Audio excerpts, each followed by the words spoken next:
Thank you for joining us today on Digital Atoms. In today's video, we will be going over how to turn your flashers on and off of your Tesla Model Y or Model 3.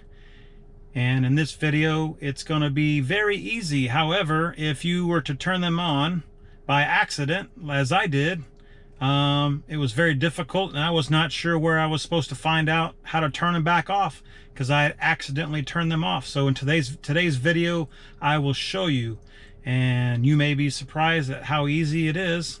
The only issue is the location, and that location is right up here.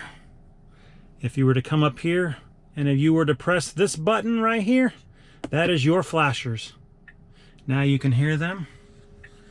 And you could see that they're now going.